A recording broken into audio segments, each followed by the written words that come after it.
It would not be a South African party without Shosholoza. Durban 2022 is in the bag, and now the hard work begins. When the city of Edmonton in Canada pulled out of the bidding process earlier this year, it was left to Durban to convince the Commonwealth Games Federation and nations.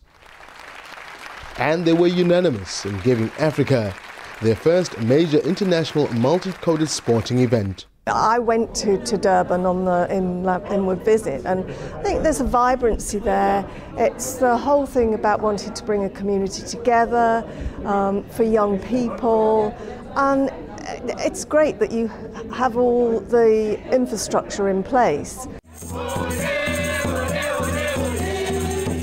And while the party continued, for some the journey had taken its toll. But it was a race worth running. I'm shaking right now. It's a huge decision for us. It's another piece of history, and as long as we continue to make good history, that's what counts for me.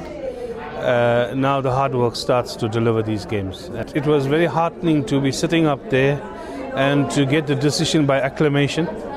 And I've always maintained we would put on a quality bid, and we have done so.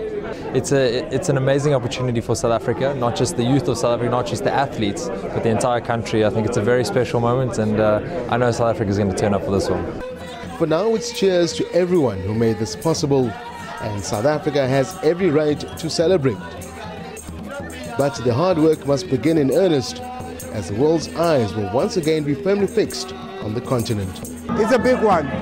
Really, when we came into administration of SASCO, we put certain things in place, and we said we want to achieve this, we want to achieve this. And one of the things was that we want to host one of the majors. And here we've got it now. We're going to host the Commonwealth Games. And the issue of sitting down and always having a target is very important for the sports movement. I would say you leave on a high note. Yeah. Look, in your lifespan, you count those ups and you count the downs. This is one of them. One of the high notes, one of the big achievements. And you know, when your children phone you and say, "Hey Dad, you're a legend," then you know that you've arrived. Now, the awarding of the Commonwealth Games to Durban in the year 2022 is an affirmation, well, that Africa can hold its own. Now it's up to the continent, our brothers and sisters, to prepare teams and athletes who can also do just that. And maybe, just maybe, we might have an African country as well, Commonwealth Games champion in that year. Tabi Sositole, SABC News, Auckland, New Zealand.